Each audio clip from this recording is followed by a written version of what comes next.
And welcome back to more Hat in Time. Last time we helped to solve the murder on the Owl Express, and this time we're entering Tier 2 of the Battle of the Birds. Out of order with Act 5, the Big Parade. This is actually my least favorite chapter or act in the entire game. And we'll get into why in a moment. It's very obvious why I have a bit of a problem with this chapter. It's not terrible, mind you, and it almost speaks volumes to the game's quality if this is like the worst it gets. Anyway, let's go talk to DJ Grooves and see what he has to say. Hello, darling. Welcome to the largest studio set you'll ever see. We're about to start recording The Big Parade, the movie that'll take the breath away from audiences worldwide. You'll be the star, as always. For this movie, we'll need to use our special prop. It'll pop out at the very end. But wait, darling.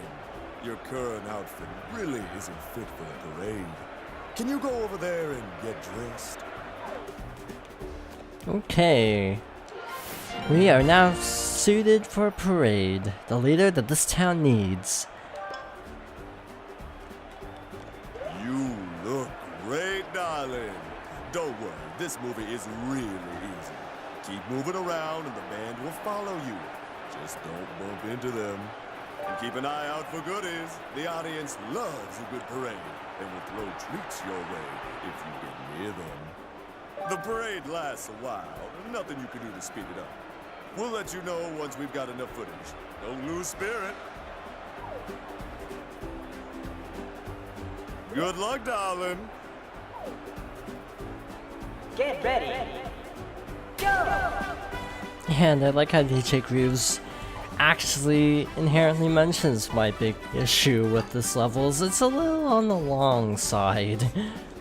It's kind of like a case where it's just you have to stay focused, but it's also just sort of like not requiring enough focus to be that exciting. It's the same problem I brought up during Captain Toad Treasure Tracker for the Mummy Me Maze Forever, where it's in that weird middle ground if it's just kind of an endurance thing rather than skill, and you tend to be tested more on that than, you know, actual pure ability. But mechanically, it's actually very similar to Mummy Me Maze Forever. It is a case of being followed, and if you slow down too much, you will get hurt. So definitely play it safe. I'm actually gonna... It's time to turn the heat up in this movie. Darling, can you turn on the pyrotechnics?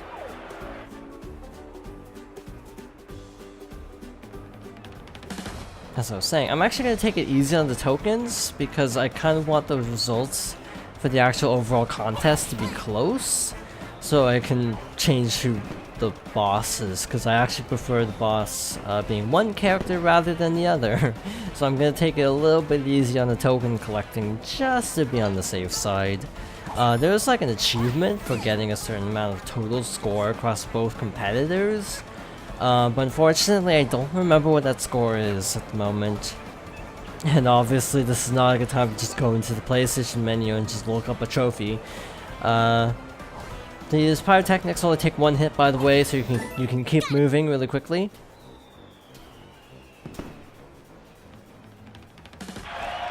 So we have a new gimmick.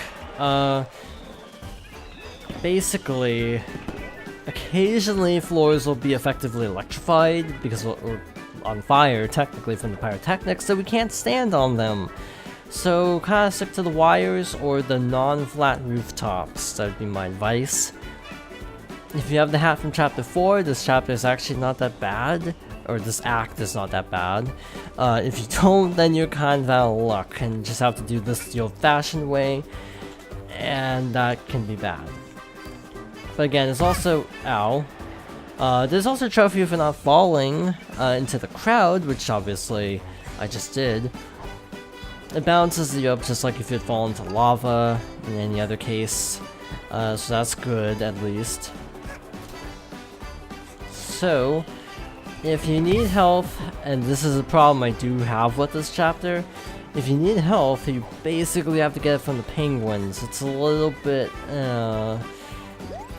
complicated sometimes. There are going to be times where you just sort of have to hope that just the penguins are nice and want to give you things when you need them. Now, they will only want to give you hearts when... This movie needs more action! Darlin, turn on the cannons for the big fireworks show! This is also a chapter that's just hard to explain things without talking over dialogue, but they will only give you heart pawns if you are low on health. So you don't have to worry, but if you are really keen on having DJ Grooves win, and you want to actually hope that you don't take damage, because I'm pretty sure they won't give you the DJ Grooves tokens unless you are basically doing a damageless run. That was dumb of me jumping to that one. And this is one of those really kind of cruddy situations where the electrified floor effectively, even though it's not technically electricity in this case, but the floor that we can't touch just happens to be where the health is. So, by the way, this game runs at 30 FPS on console and 60 on PC. It is honestly a little laggy on this stage, even at a cap of 30 for the main game. And it actually kind of makes me wonder why the game actually didn't hit, didn't hit 60 on consoles, because Yooka-Laylee also didn't, and both aren't like super intense games graphically, and you know, they're not on Switch, so it's not an issue of handheld to console. Time to release the parade surprise. Grab it, darling. Ah, that was actually a really smooth run of that, not gonna lie. So now we just have to live. I have actually died right before grabbing the thing, so don't be me. Case in point, because Get ready. you have to basically redo an entire segment if you mess up. And it's a little bit intrusive. A problem with the game as a whole is, I would say, the lack of checkpoints, as this game can actually be really stingy with checkpoints. A couple boss fights are just more punishing than they actually have any right to be, just because no boss has a checkpoint in this game. That's not an exaggeration, no bosses have checkpoints, so some go on, you know, 5 minutes, so that's a long time to reset. So again, it's a really good game, but that is one thing I will legitimately criticize, is that bosses in some levels tend to be a little bit punishing with the checkpoints. It's nothing like, again, game breaking or, you know, 0 out of 10. That was a terrible score. But yeah, you can redo it if you so desire. Also, I did complete the chapter, obviously, so the Owl Express totals are actually higher than they were during the actual Let's Play, because I did get all 6 pieces of evidence. So I want to check something here, and this will determine what we do next, actually. Okay, so we're actually not going to do the blue time rift. Actually, no, we're doing the blue time rift, I think. Should we? Or should we do the time rifts together? I kind of would like to do the blue time rifts together, so I'm a little bit hesitant to do that. And the big parade unlocks after Train Rush, so we have a ways to go to actually getting that. So let's actually construct the next relic. Now, I'm actually going to be a little weird, because it's actually the train in the mountain. We're actually going to complete this one first. It's a match. You've identified a relic from this strange planet.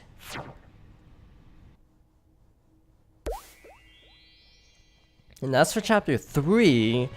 And the reason we're doing that is we'll actually this is somewhat convoluted, and I don't like this part of the game. And actually, for time reasons, I think it'd be better to just discuss this. Actually, no, we have something we can do. The second time rift of the spaceship. By the way, there's actually an achievement for using a grappling hook on the fan. We don't have the grappling hook, so we're just gonna do the time rift. So yeah, we'll probably do Train Rush and the 2 blue time rifts of Chapter 2 together, and then we'll just do Chapter 3 next time. That sounds like a fair plan. Organizing a Let's Play this game is really hard. And again, this is what I was gonna get into. Basically, in development, Chapter 3 was originally going to be Chapter 2, so, yeah, the wall jump is kind of overpowered, so you can actually save yourself a lot. But basically, there is also remnants of the fact that Chapter 3 was meant to be Chapter 2, because you have to complete you have to finish Act 2 of Chapter 3 before you can finish Chapter 2. And I don't really know why they did it this way, because I think it's a difficulty balancing thing. But I would say the big parade is actually harder than some of the other levels, so I'm a little bit lost on as to why they did this. I'm actually picking this half-layer because this is a reference. This half-layer's reference is believed to be a reference to Vivian from Paper Mario: The Thousand Year Door, so of course I'm picking this hat. And now, we actually have enough for the next chapter, Chapter 4. Somewhat comically, Alpine Skyline is now available, so we could hypothetically go into this chapter. Oh, we can't interact with this yet. Actually, we can't go there yet because we need to do Chapter 3 because we don't have the grappling hook. Again, kind of limiting you. So basically, a lot of things are locked to us because we can't access we can't access the grappling hook because we haven't started Chapter 3, so we're just gonna start Chapter 3. That seems like a good idea to me. Again, it makes the organization of the project a little bit finicky because you have to kind of bail. You have to either bail on Chapter 2 or you have to just start Chapter 3 and just do that first, because you do get enough time pieces to just pretty much go out of order and do Chapter 3 before 2. But I thought it would, in terms of, like, again, difficulty balancing, it might flow a little bit better going from 2 then to 3 then back to 1 and 2, or 2 and then 4 then 1 is the actual order. This game is complicated is what I'm trying to say, and I do kind of wish Subcon Forest Chapter 3 had stayed the second chapter, just from the standpoint of not having to do all this backtracking, but I also understand that a lot of things change in game development, and I'm sure the developers had logical reasons. But point is, enough rambling for now.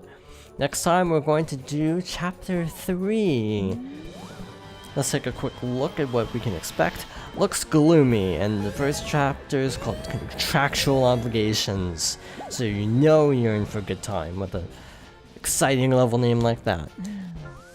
But anyway, thank you for watching, and I hope you join me next time for more Hat in Time.